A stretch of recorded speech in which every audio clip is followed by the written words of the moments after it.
nkuko tumaze kubibona tubonye ko nyirizi nicyo tugamije ni ukubona pipinyeri y'igihugu, urubyiruko rw'u Rwanda rutojwe ubuvuzi gakondo buvuguruye bujyanye n'igihe, abantu bakamenya neza yuko bashobora kwirwanaho bo ubwabo bakoresheje ibimera Imana yatanze, bakamenya neza yuko ibimera dufite bifite ubushobozi bwo kubasha gukiza abanyarwanda benshi n'abanyafurika n'abanyaburayi. Ibi rero nibyo kampani Shangi yaziye, yaraje kugira ngo ifashe buri muntu wese kugira ngo abisobanukirwe ko nawe yabasha kuba umuvuzi gakondo kandi bikamutunga, ndetse atabaye n'umuvuzi gakondo yafasha umuvuzi gakondo. Ese gute azafasha umuvuzi gakondo mu gihe yahinze yagisenge? Kugira ngo tujye kuyivana Tanzania, tujye kuyivana Congo, cyangwa se aho ngaho muri za ntuze muri za Zambia n'ahandi, reka tuyivane mu Rwanda rwacu, duhinga umungoti umwe wa metero 10% dushyiremo gisenge. Iyo gisenge nimara kujyamo ikiro kimwe tukaya tukigurisha wenda 5,000 giseye cya gisenge, icyo gihe u Rwanda ruzatera imbere. None se gisenge ni iki? Niba umuntu abasha guhinga tangawizi ikiro cyayo kikaba kigura amafaranga 800 cyangwa se 500, uri kubyumva? Ni urugero. Ni gute gisenge y'ibihumbi 5 inanirwa guhingwa kandi igira ibijumba nk'ibya tangawizi? Kuya batera nkuko batera ibijumba nkuko batera ibirayi bisanzwe.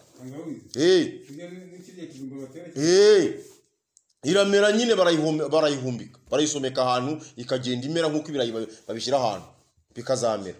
Ariko ntuzamenye batayigenza gutyo. Inyi? Buriya bwantuza butoya bumeze nk'ibitunguru. Tungurusumu se? Tungurusumu nayo ni kwiterwa, tungurusumu nkwanya urutera. Umanya urutera. Tungurusumu nagira ngo numara. Ngashwi? Unigeze kwitereka amakumira. Iramera tungurusumu iramera. Noneho rero urumva dukeneye kubwira abantu ko karungu yavamo amafaranga. Ifu ya karungu yavamo amafaranga. Dukeneye kubwira abanyarwanda yuko muringa yavamo amafaranga. Dukeneye kubwira abanyarwanda ko igikakarubamba cyavamo amafaranga. Dukeneye kubwira abanyarwanda yuko umusange wavamo amafaranga. Umusange. Dukeneye kubwira abanyarwanda yuko umushengesha wavamo amafaranga. Dukeneye kubwira abanyarwanda yuko umunyagasozi wavamo amafaranga. Abantu bakwiye kubimenya ibyo kabisobanukirwa. Bakeneye kumenya ko imbuto zavoka zavamo amafaranga. Bakeneye kumenya ko umwenya wavamo amafaranga baramutse bawuhinze. Bakawusara nkuko usarura icyayi. Umwenya wawe usarura ukawugurisha nkuko basarura icyayi. Bakamenya ko time yavamo amafaranga. Bakamenya ko rumari yavamo amafaranga. Ibyo ngibyo abantu bakwiye kubimenya. Abantu bakwiye kubimenya bakabisobanukirwa, noneho nyirizi ubuvuzi gakondo bugatera imbere. Sibyo se? Abantu bakwiye gusobanukirwa neza yuko ubuvuzi gakondo buvure bujyanye n'igihe abatari bo bashobora kumenya. Kuko urabona umusaza aribagirwa ariko umusore ntiyibagirwa. Bivuze ngo turashaka ko abana rero bacu badukomokaho bagomba kuba ari abavuzi gakondo, bakabikurana bakaba abashakashatsi muri byo. Noneho bakamenya yuko iyi ngiyi sipure yava amafaranga, bakamenya ko mayideni yava amafaranga, bakamenya ko makrasi yava amafaranga. Yego? Bakamenya ko mucyayi yava amafaranga. Ibyo bakabimenya. Bakamenya gutunganya amazi akozwe muri mucyayi. Wabyumvise? Bakamenya gutunganya amazi akozwe muri sipure akavura indwara z'ubuhumekero zitandukanye. Inshuti yanjye, uzi umuti ukozwe muri sipure umwuka wayo bakora umwuka gusa bakaba basohora mu hariya, kuko ingunguru imwe ishobora kuvamo nibura injerekani 3.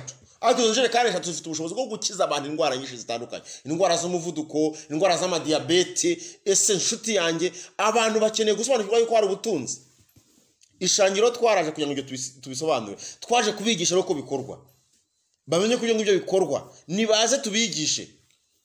Yiga gufata iyo sipura itunganye, ayifatanyije na mucyayi, ayifatanyije na teyi, narangiza bihuze ahita akora mu muti ubasha gufasha ku ndwara z'ubuhumekero zitandukanye,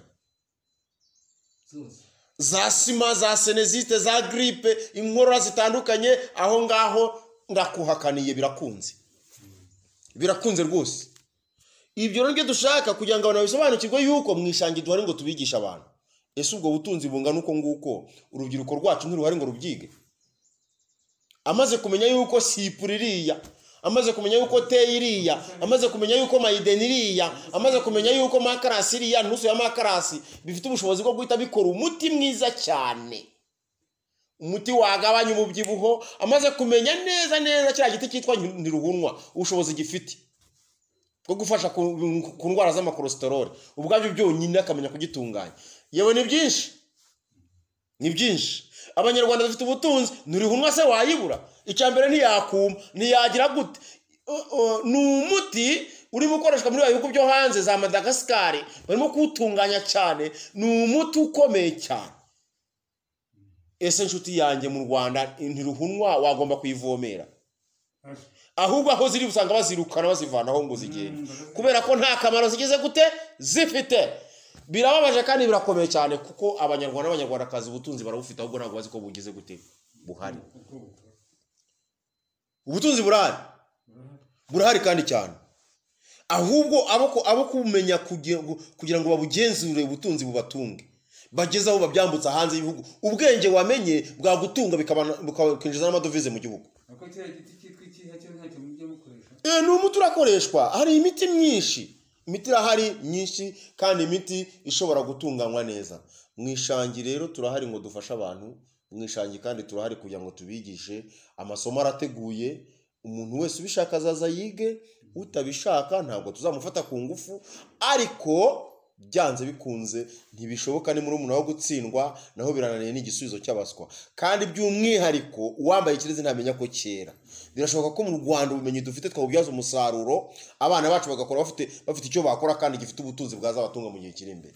Birashoboka rero yuko wabimenye yibifata ngo biranzike,